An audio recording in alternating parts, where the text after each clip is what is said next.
So I don't know if you had a timeline in mind for that, but I agree it's important. So yes, I support moving them all forward, and I think some are more urgent than others. Agreed. And I agree. I don't always understand point 3 and what letter you all want to be provided in. I appreciate some clarification on what that is and how that's supposed to provide proof of enrollment letters to the residing in Durham domicile, provide these annually with the goal of preventing expedited removal of students. So we know that that what Jordan High School printed those out for all their students, so we can send examples so you all know what we're referring to. So I would just say, when Jordan did that, we had a lot of folks get concerned that we were actually doing the wrong thing and making students more vulnerable. So we got some feedback about that, and so I think it's important for us to work through that together in a way that's helpful. But I trust Ms. Chavez and the crew to work on. And just, I think, thanks for raising that, and just to, the thinking to provide it to all students, as well as to make the Know Your Rights cards available to all students, is that it doesn't single out any student. So that is part of the thinking of why the last week to provide this to all students. Thank you, Article 4.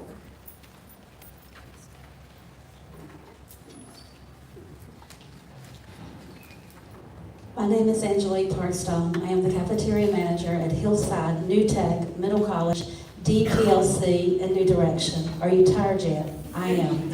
We feed 80% of Durham's children 2 meals each day, but we cannot survive on one DPS salary.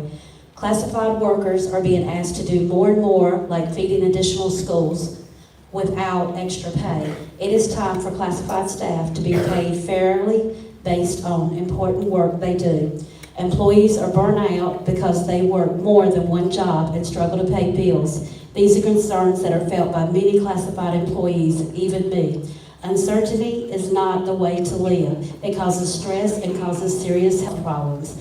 I implore you to work with the Meet and Confer team and listen to recommendations on the 25-26 school year budget. After many meetings and co-workers in transportation, CNS, INA, and so many more came up with 3 top asks.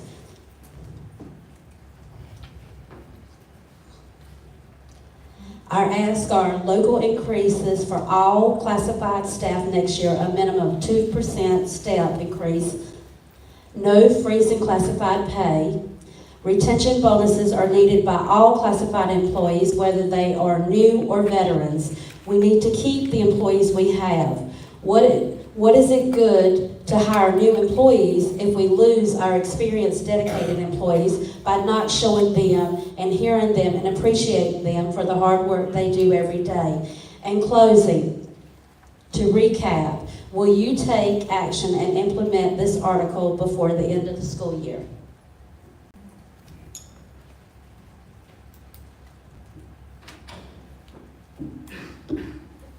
Hello, thank you for coming.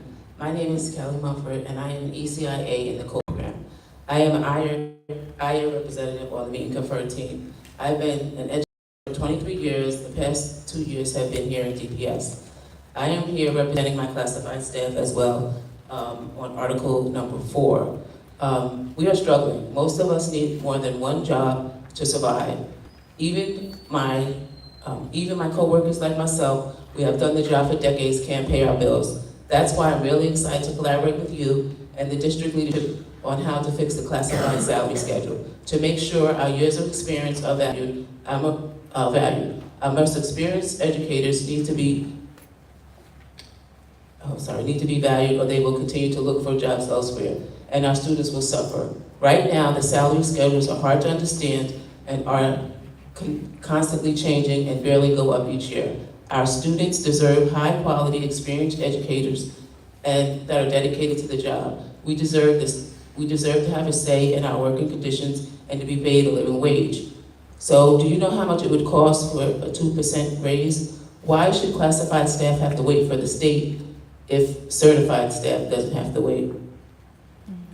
I'm also here speaking for another one of our classified representative who couldn't be here tonight because, like I said, we need more than one job to survive. Her name is Asia Pope, and she's the data manager. She's had her position for over 17 years. She has to work another full-time job along with her 40-hour to work DPS. So I'm sorry. A point two about the no freezing the pay for maximum set by the state. Veteran educational staff, we possess years of experience. Freezing our pay can feel like a penalty for being loyal, which can result in pushing us out of the field entirely. State scales don't keep up with inflation. It is unfair and demoralizing. I am constantly trying to move up because each position won't give me a guaranteed step up. I had to fight to keep 2 years when I moved into a new position as data manager. It leads to burnout and feeling unappreciated. That's why people leave. But when it comes down to what we can and can't do for our mental health and families, we have to leave, and it shouldn't be that way. As classified staff, we are continuously thrown to the wolves, being purposely put in situations by individuals who claim to understand and care. They say one thing and do another. Tonight, please don't continue the backstabbing trend that clearly shows us you don't care. So tonight, will you support all the points in Article 4? If not, will you wait to vote on the budget until you have the necessary information?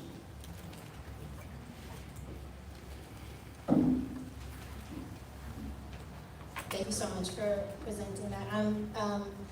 First I want to say I regret that we are not able to reanalyze all the classified salary schedules this spring. That is needed. It's been kind of back and forth, obviously. So that's one point. I've heard our administration say that something like that could begin, after this budget cycle. So I hope that we will follow through on that, and that's what I would like us to do. But I think these points are reasonable, but I do have questions about retention bonuses. If there was a specific, I just have questions about what that would cost, or for positions offering new signing bonuses, what all does that include? Or I'm not clear on what all includes, or if you had a number you were thinking about with retention bonuses.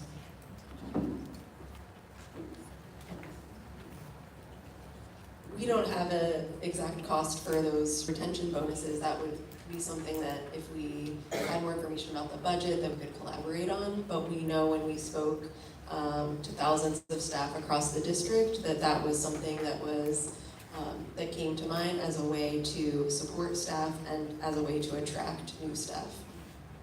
So like positions like EC facilitators or something, or the positions that are offering new signing bonuses for people coming on, the same retention bonuses, that's what you're asking for, okay.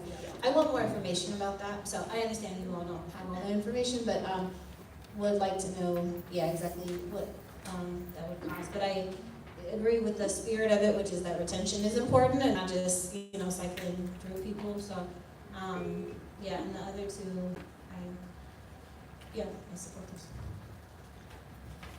Thank you. I support 1 and 2. I too would like more information about the retention and what that would cost the district. But 1 and 2 I have no problems with.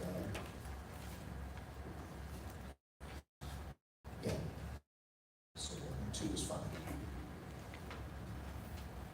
Thank you. I agree with the colleagues. I still have questions about clarification on what you're thinking is impactful there, but appreciate the first 2 points and very much appreciate the work of everyone in these positions. I hear your frustrations. I want us to be a district where we lead the state, where people only have to have one job, whether it's classified or certified staff, and where we join you all in Raleigh to fight and advocate for a budget that is more like Governor Stein's budget than like the crappy one that came out of the Senate last week. Thank you. Point well made. Agreed. With regards to some questions about the cost, will you commit to directing administration to cost out retention bonuses for this year's budget, as well as the 2% salary increase for all classified staff for this year? So number 1 and number 3. Yes, I'm fine with Yeah, we will instruct the administration. I think they've already costed out the salary increase, and if we need to get y'all clarification of what they've modeled. And so I look forward to sharing that with y'all. So far, there hasn't been any public information about classified. In fact, last week, Mr. Teeter said classified pay could be frozen until we know what the state is going to do. And so right now, we're talking about local pay increases, like the ones that are in the budget for certified staff, and not waiting for whatever the state is going to do. Yeah, I understand that, and I also want to appreciate that Mr. Teeter is unwinding a bunch of problems that he didn't make, and I think he's being very fiscally conservative in his budget model as he's modeling for us, so that we don't get into problems like we got to a year and a half ago. But thank you.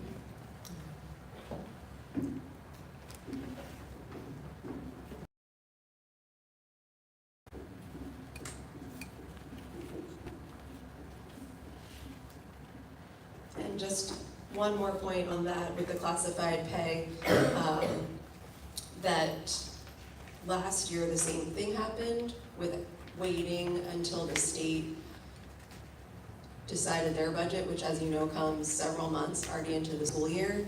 And it is extremely disrespectful for 40% of DPS staff to have to wait till the middle of the fall to understand what their current salary is going to be. And so what we're really asking is for Durham Public Schools to commit to something different and to commit to respecting classified staff and figuring out if there's a way in the budget to provide local pay increases. Can you commit to asking DPS administration to see if there is any additional funding for classified pay increases? I can commit to asking. That's no problem about asking.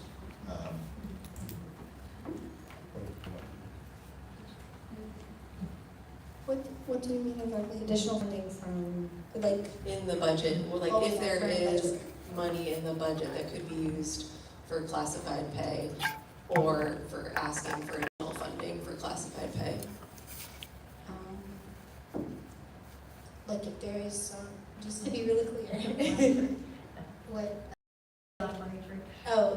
Just in our current, like this current cycle, this current year, if there's any budget, if there is any funding that's kind of left over in Right, Is that and what you again, without a full budget picture, and I understand not wanting to spend into your fund balance, but Mr. Teeter is on the record to alluding to the fact that it was better and it wasn't spent down as much as you thought it was going to be spent down.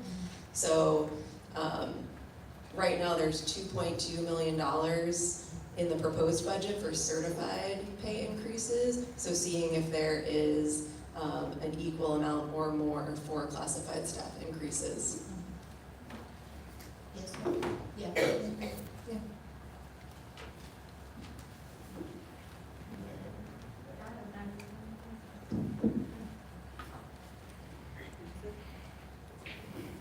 That was a yes, Ms. Bear? I just said I don't have anything to add. I look forward to getting y'all more clarity on this, but we really are dependent on the state budget. And the years that it passes sooner, we know more about how we can maximize what we're giving to staff, no matter how angry it makes us all. That's, you know. But we can ask questions, and That would be great if you could ask questions, because DPS has decided to use local funds for certified pay increases, but not to use local funds for classified pay increases. And that's independent of what the General Assembly is going to decide. We'll move on to Article 5.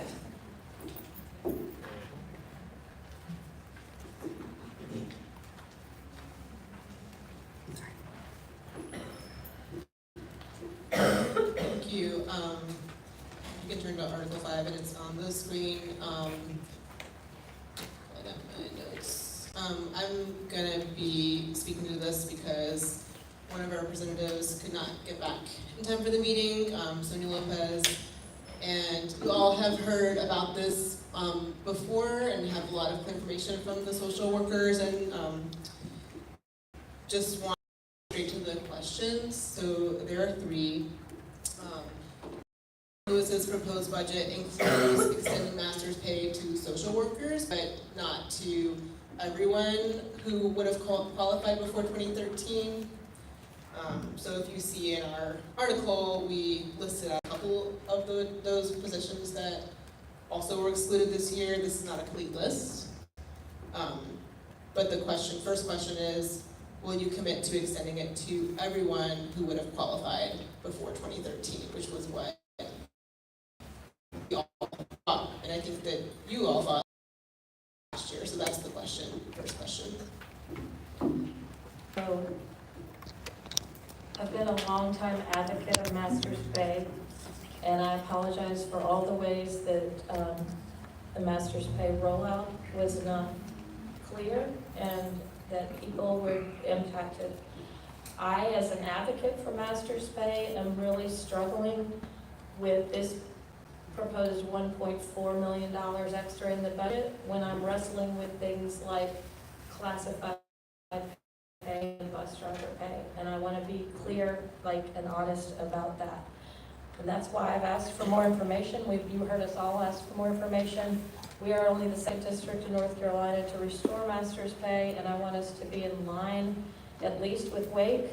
But part of our intention, and Interim Superintendent Moore's intention, was to fill classroom student-facing positions.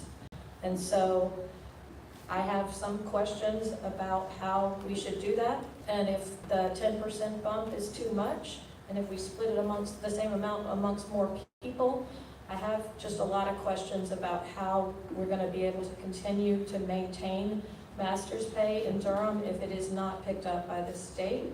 And so I want to just be transparent about that. It's something that I really wrestle with as far as what a big supplement it is when a lot of our classified staff are really struggling and aren't yet at $20 an hour. So.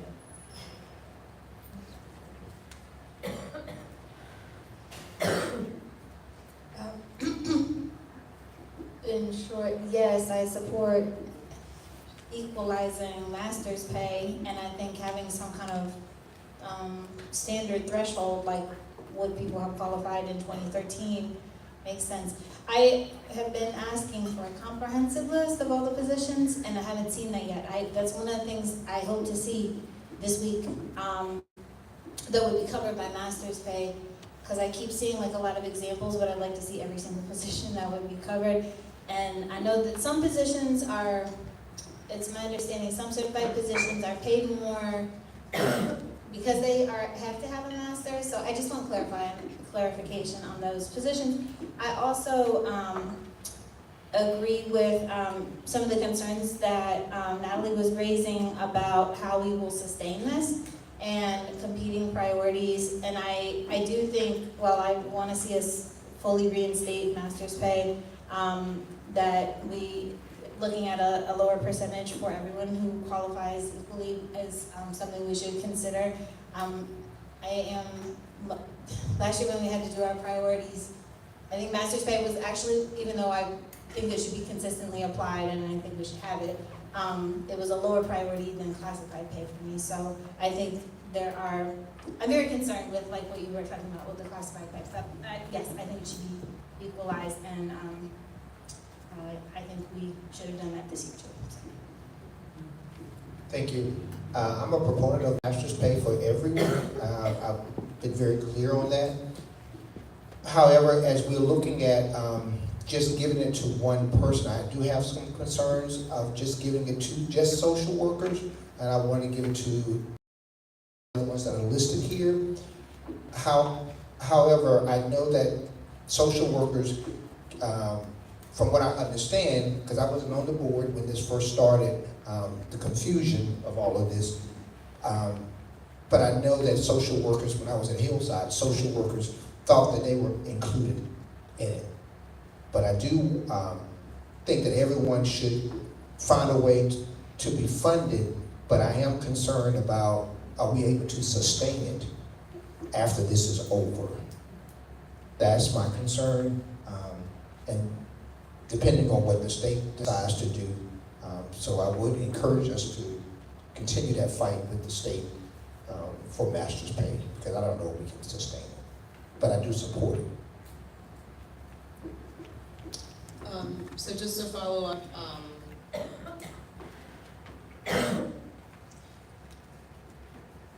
in the budget proposal, it's listing out 11 social workers. We don't think that's accurate, so. Yeah, thank you, Sonia Lopez, she's here, for doing all that work, compiling information, about the numbers and everything. I mentioned this, so I will mention it again this week, because I think that's really important to have accurate numbers. And that took a while, and I again, think that, teachers social workers who did that work to compile that information, so I will raise that in my questions. Basically, I'm putting together a big packet of questions this week that I hope to get answered, and so that's one. And then the last question, and just this is kind of coming back around again. In November, Dr. Lewis committed to bringing back a plan before the board within 4 days about what it would cost to reinstate to add the master's pay to the folks excluded for the school year. But it's been over 4 months and that has not come back to the board, and so the ask from the social workers and all those folks excluded from that master's pay commitment, will you commit to bringing that to vote for master's pay for this year?